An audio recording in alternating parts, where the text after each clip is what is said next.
एक फरक संसारमा जहाँ ध्वनि अनुपस्थित छ, दृश्य भाषाको सुन्दरता देखा पर्दछ। हाँसु र आँसु, विजय र चुनौतीहरू मार्फत बहिरा संस्कृतिको लचिलोपन र सौन्दर्य चम्किदो छ।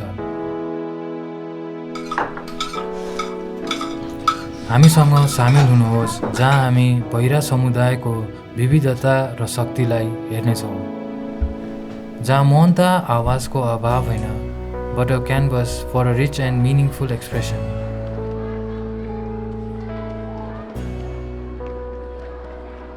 गाह्रो छ किनभने यिनीहरू भनेको त टोटल केही सुनेको छैनन्। यिनीहरूले केही बोल्न सक्दैनन्, उनीहरूले केही सुनेका छैनन्। जस्तै उनीहरू एउटा थालमा भात खान्छन् होइन, तर केमा खाइरहेको छौँ भन्ने कुरो उनीहरूलाई थाहा छैन। के हो त्यो खाने त्यो चिजको नाम के हो त्यो पनि थाहा छैन। अनि हामी के खाइरहेका छौँ, हामीले खाएको के हो त्यो पनि थाहा छैन। आज हामी तीनजना व्यक्तिको जीवनलाई हेरौँ, who are defining odds and thriving despite of challenges. दुर्घटनापछि सुन्ने क्षमता गुमाएका बाबुलाई हेरौँ। पहिला नि आयुष नयाँ आउँदा बस्दा 1 वर्ष 2 वर्ष बस्यो रुयो आफै घर गयो एकचोटि आएर घर गयो, फेरि 1 वर्ष बस्यो 2 वर्ष बस्यो 3 वर्ष बस्यो, अनि बोल्नेसँग सँगै लाग्यो त बुझिँदैन भनेर अनि फेरि आयो। अनि त्यहाँदेखि चाहिँ उसलाई पढ्नु मन लाग्यो, किनभने अब बहिरै साथी हुन्छ, सँगै हुन्छ, साथी हुन्छ, सिकिन्छ भनेर बुझ्छ भनेर। अनि पछि फेरि यहाँ ल्याएपछि उसले आफै आयो अरे क्या सोच, आयुषले आफै म पढ्छु मलाई सिकाउनु सर भन्यो अरे।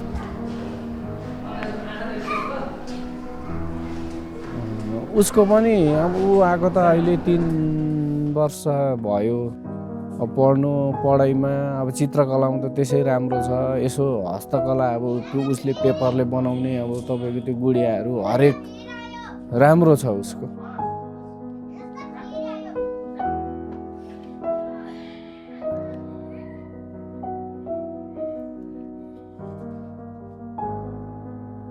सुन्ने क्षमता नभए पनि भाइले थोरै बोल्नु सक्दो रहेछ। ठुलो भएर नक्सा बनाउने यस्तो बनाउने ठुलो भएर 250 रुपियाँको पहिलामा सानो हुँदा रुनाले सुकाएको मैले बनाउनु कहानी सुन्थिनँ। माले हातले भने सबैले दिएको, मेरो कामले सुनेन, मुखले मात्रै एउटा बोल्छु।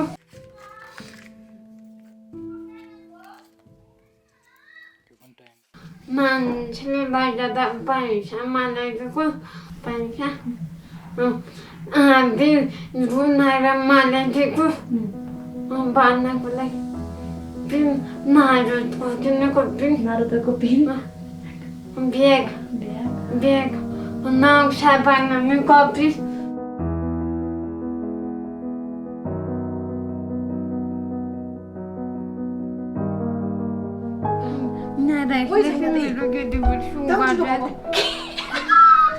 के भने सुन्नुभयो यहाँ राख्दै मेरो गीतीले बिर्स्यो अरे, अनि यही छोड्यो अरे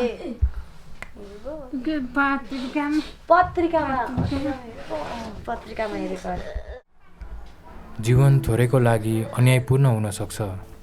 म बोलेपछि सानो हुँदा मेरो साथीसँग म खेल्दा मेरो कुदा लडेर टाउको फुटेको रुखले धेरै आएको थियो यस्ता हातमा घोचेको म कानले नसुन्दै मरुको भन्दैछ।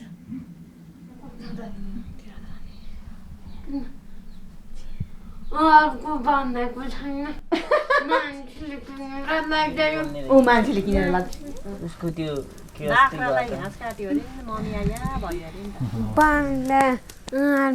आजले सानो बोलेपछि आजले मलाई भनेर नागेको मन परेर मैले आजलाई दिएको छ। मैले दिँदा आजलाई राम्रो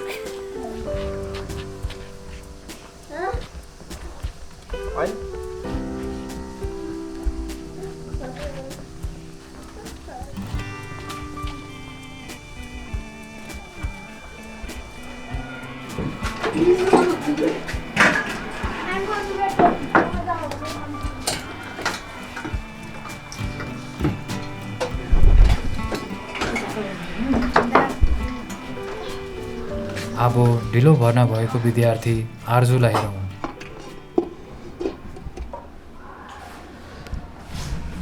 उनी अलिकति उमेर बढी बेसी ल्याएको, तथापि अब अहिले 6 कक्षामा छिन्। अलिक पछि ल्याए तापनि उनको प्रगति राम्रो छ।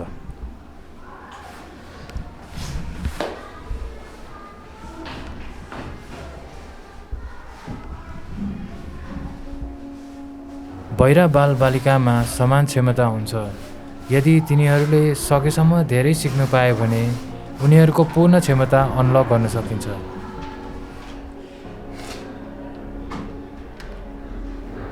पढ्नु मन लाग्छ उसलाई? मलाई पढ्नु मनपर्छ। मलाई सरले तक्तु सरले राम्रो पढाउनुहुन्छ भन्दैछ। के चाहिँ गाह्रो हुन्थ्यो त्यति बेला, त्यो यहाँ आउनुभन्दा अगाडि? म एक्लै मलाई बसेर अनि काम गर्थेँ भनेर, अनि मेरो भाषा नबुझेर चाहिँ सबैभन्दा धेरै गाह्रो हुन्थ्यो मलाई भन्यो उसले। र अब यिनीहरूको चाहिँ अलिकति समस्या केमा चाहिँ रहन सक्ला भन्ने लाग्छ भने सामाजिक रूपमा चाहिँ नि, जस्तै अब समाजका व्यक्तिहरूले बोलेको यिनीहरू बुझ्दैन, यिनीहरूले सङ्केत गरेको पनि त त्यो समाजको मान्छेले त बुझ्दैन। अब प्रत्येकतिर त दोभाषिता गएको हुँदैन।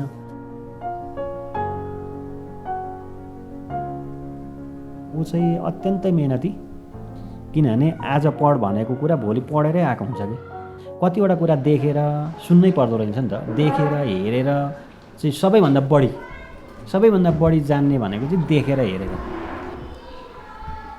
साधारण बच्चाहरूले चाहिँ कस्तो भने जब आमाको मुखबाट उनीहरूले चाहिँ सुरुको दिनदेखि नै नानी बाबु आमा भनेर सुनिसकेका हुन्छन् नि, अनि घरमा पनि बोलिन्छ, आमाले पनि बोल्नुहुन्छ र उनीहरू सिक्छन्।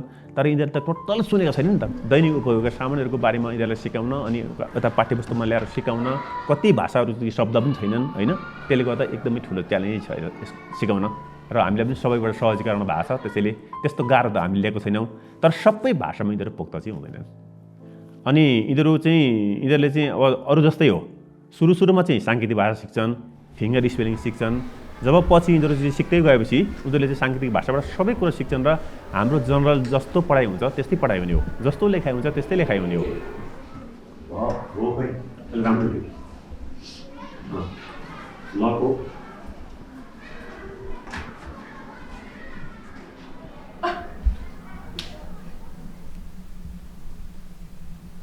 पूजा दिदीसँग कुरा गरेपछि अनि म यहाँ आएपछि चाहिँ म खुसी भएँ। मेरो साथीहरू भेट्यो, सबैजना बराबर, सबैजना एउटै मेरै लेभलको, मेरै साथीहरू जस्तो।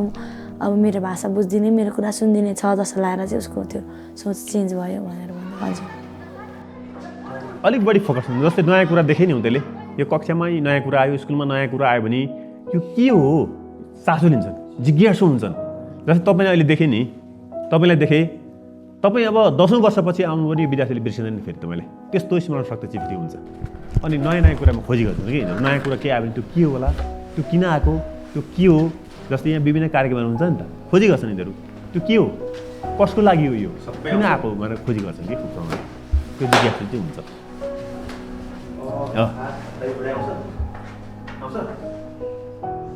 सबैभन्दा धेरै मनपर्ने भनेको चाहिँ मेकअप र कपालहरू बाट्नु। उसले नयाँ हेयर स्टाइलहरू घरबाट सिकेर आउँछ नि, हामी माथि ट्राई गर्छ, यस्तो बनाउनु पर्छ।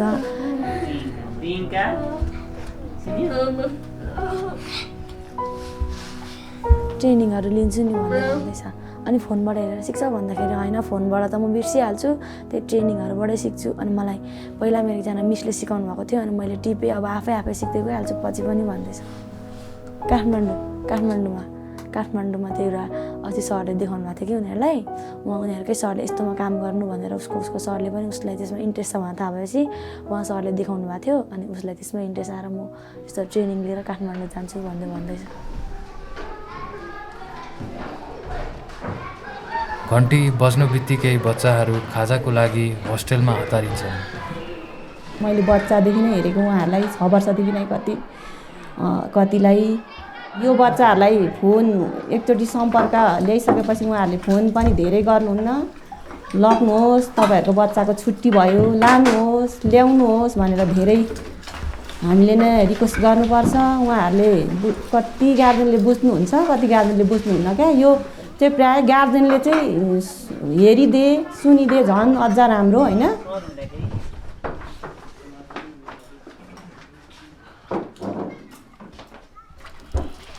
यो अहिले त 6 क्लाससम्म छ।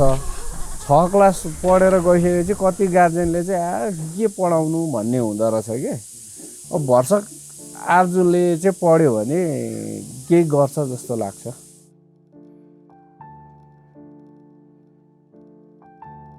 के भन्छ मनोविज्ञानतिर भन्छ नि अब क्रोध भय डाहा ईर्ष्या अब रिस अब हरेक कुरा ती सबै कुराहरू छन् मात्रै बोल्न र सुन्न सक्दैनन्। अरू च्यालेन्जेस भनेको त अब पारिवारिक ब्याकग्राउन्ड अनि त्यस पछाडि यो विद्यालय पढिसकेर अर्को स्कुल विद्यालयमा जाने नजाने भन्ने कुराहरूको अब यिनीहरूको च्यालेन्जिङ होला।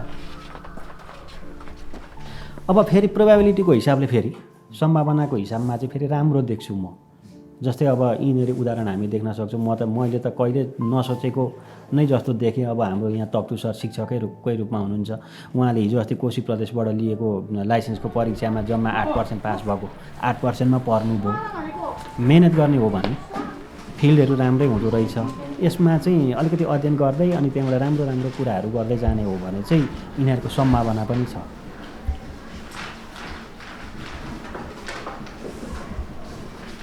बहिरा बच्चाहरू बहिरा विद्यालयमै हुनु उचित जस्तो देखिन्छ।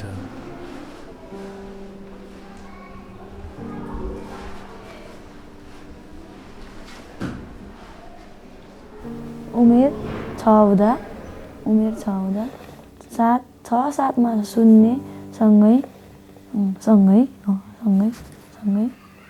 लगेर दादाले सँगै लगेर सुन्नेसँगै बसेर लेखेर मैले बुझिनँ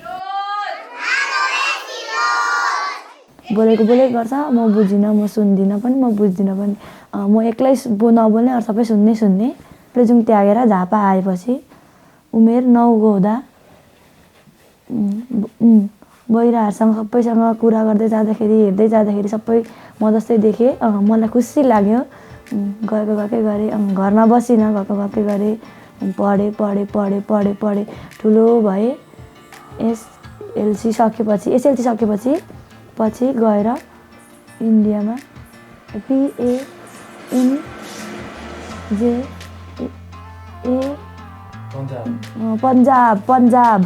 पन्जाब साथीसँग क्रिकेट खेलेँ हजुर क्रिकेट खेलेँ। साथीहरू सबैसँग क्रिकेट खेलेँ। राष्ट्रिय खेल हुन्छ प्रायः टिमहरू हुनुहुन्छ सबै इन्डियामा क्रिकेट खेलेर आएर फेरि अस्ति KOLKAT कोलकाता गएको प्रायः जस्तो इन्डियामा खेल्नुहुन्छ अरे। अस्ति पन्जाब खेल्नुभयो अनि फेरि कोलकाता खेल्नुभयो भन्दै हुन्छ। बङ्गलादेश 3टा देश खेल्छ अरे भन्नु। इन्डिया बेस्ट छ अरे भन्दै हुन्छ। किन इन्डियाको टिम स्ट्रङ छ अरे, हाम्रो टिम त्यति धेरै विक छ भन्दै हुन्छ। टाइम थोरै हुन्छ अनि प्र्याक्टिस हुँदैन, क्रिकेट प्र्याक्टिस हुँदैन। टाइम धेरै लामो भने प्र्याक्टिस राम्रो भन्दा हामी पनि जित्छौँ नि भन्दै हुन्छ। काठमाडौँ गएर पढेँ 10-12 सकेर काम गरेँ। काठमाडौँमै काम गरेँ, झापामा काम गरेँ। बुवा आमा काम गरेँ, गाई दुहेँ, काम गरेँ, घाँस काटेँ। पछि साधना फागो सरले यहाँ ल्याएर सर बनाइदिनु भयो भन्नुभयो। प्रशंसा अनि डेभिड प्रशंसा डेभिड माया गर्थेन प्रायःकोले त। लुगा जाडो भयो, लुगा दिएको छैन, गाह्रो छ भन्नुहुन्छ। सर सकेपछि जाने खेल्ने फेरि आएर नि सर पनि नहुने अरे क्रिकेट पनि खेल्ने अनि पढ्दै पनि गर्ने पढाउँदै पनि गर्ने भन्दै हुन्छ। मलाई सर पछि सर छोडेर उमेर 60 बुढो भएपछि घर गएर सबैलाई भेट भएर क्रिकेट सिकाउनु मन छ। सबै बहिराहरूले 60 वर्षपछि अब रिटायर हुन्छ नि त, अनि त्यहाँदेखि सबै बहिराहरूले भेला पारेर क्रिकेट सिकाउनु मन छ भन्दै हुन्छ।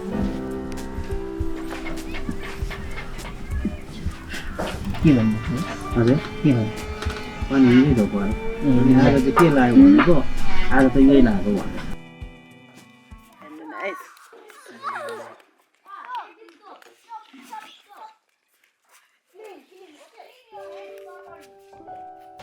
सबै एकजना अपाङ्गता भएका बालबालिकाका अभिभावकहरूले लगेर त्यो बेला बितेपछि उमेर ढल्किसकेपछि भन्दा पनि बेलैमा मेरो नानी यस्तो छ भन्ने बित्तिकै चाहिँ लगिदिनु भयो भने उनीहरूको भविष्य छ भन्न चाहन्छु। म कान्ना सुन्ने सर सबैलाई म ठुलो भएपछि कान्ना सुन्ने सिकाउनु। सबै म जस्तो सबै अरू बोल्ने नबोल्नेहरू सबैजनालाई माया गर्नु, पढाउनु, बुझाउनु, उनीहरू हामी सबैजना सम्मान इक्वल भनेर ट्रिट गर्नु भन्ने खालको मेसेज दिन चाहन्छु भन्दैछ।